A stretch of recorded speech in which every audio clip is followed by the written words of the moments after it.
So something that I missed, my fault on this one, guys. KNOTFEST had announced that they're going to be playing. It's going to be on April 1st and 2nd, Saturday, Sunday. But they have a lot of Japanese bands that are going to be joining them for KNOTFEST, which I thought was really cool. We got Man with a Mission, Max from the Hormone, Crystal Lake, and we got which is Darren Gray. I forget his name. What's his name? The vocalist for Darren Gray. Rio? No, I can't remember. Anyways, this is his other project, Petit, Brabancon. Very heavy band. So we have some Japanese bands that are going to be playing in that. What? Say it again? Kyo. Thank you. Now Crystal Lake lost some members, so I wonder if they're gonna be ready because you remember their singer had left. So I'm wondering if they have that figured out. So it's a 2-day event that takes place on April 1st, April 2nd at the venue in Makahari Messe in Chiba, Japan. It features a mix of best Western and Japanese bands headlined by Slipknot themselves. I wonder if Bandmate might get on that at last minute. That'd be cool. But maybe they're not heavy enough. I don't know. But Man with a Mission is a mellower band, so they would fit along. I think they would still fit along in this lineup. But let me ask you something. I've always wondered this. Do you think that like if a band is technical enough, they can kind of like surpass the heaviness aspect? Yeah, that sometimes happens. That does happen sometimes. Yeah, because like I feel like they're not that heavy, but like they're so technical that they almost sound heavy sometimes.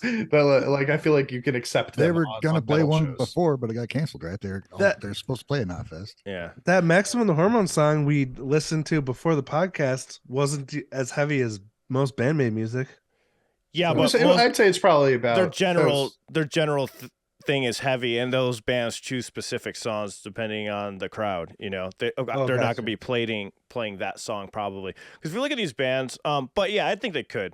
I do think technical can weigh in there. So we got Trivium, Man with a Mission, In Flames, The Oral Cigarettes, which is also from Japan, Survive, Said the Prophet, never heard that one, Crystal Lake, A Crowd of Rebellion, Max from the Hormone, Parkway Drive, Cold Rain, Fear and Loathing in Las Vegas, another band from Japan, and then Petit, Brabancon. I always mess it up. Oh, we got Korn. I totally skipped Korn. Korn and Slipknot, right?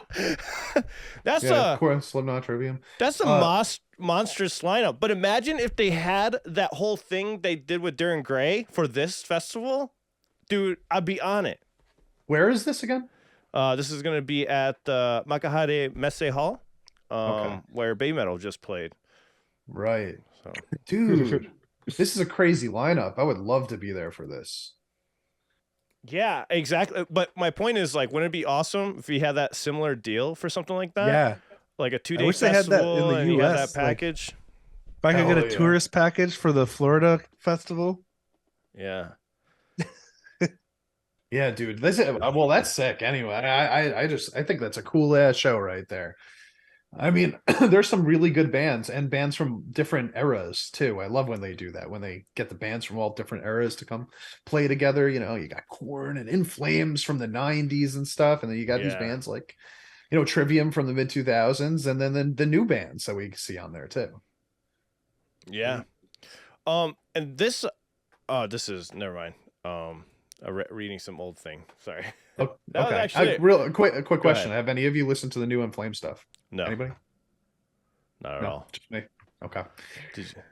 What'd you think? Do you like it? It's they have a little bit of a return to their roots involved in there. They've changed their mixing sound up a bit. That might intrigue you, Alan.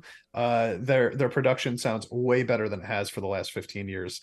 But the songwriting is like halfway back to their good days. I heard that stuff live. Supposed to listen to, I was more familiar with like a couple older albums, and then I just went and saw them. I'm like, all this shit's pretty awesome. In Flames is a great band, but they definitely went like a sort of mainstream for like a decade and a half, and I fell off completely during that. But this album that they just released a couple days ago is definitely the best album that they've released in the last decade and a half. So I would be interested in seeing them live again. So that's why I saw that and I was like, damn, this is cool. I want to go now. I never really considered them mainstream, actually. But were they more mainstream before? Yeah, they grew their fan base by I think they like said something like they quadrupled it after they released Sense of Purpose, which was like when they toned down their guitar sound. They got much lighter. They got rid of a lot of the distortion, and they started singing way more than screaming. Yeah. But yeah. For more Gaijin goodies like you just saw, be sure to subscribe to the Gaijin Guys podcast and turn on all notifications to be part of the live stream every Sunday. You can also find us wherever you listen to podcasts, Spotify, iTunes, etc. You can find even more exclusive content and reactions on our Patreon, patreon.com/Gaijin Guys. I'll see you there. Adios.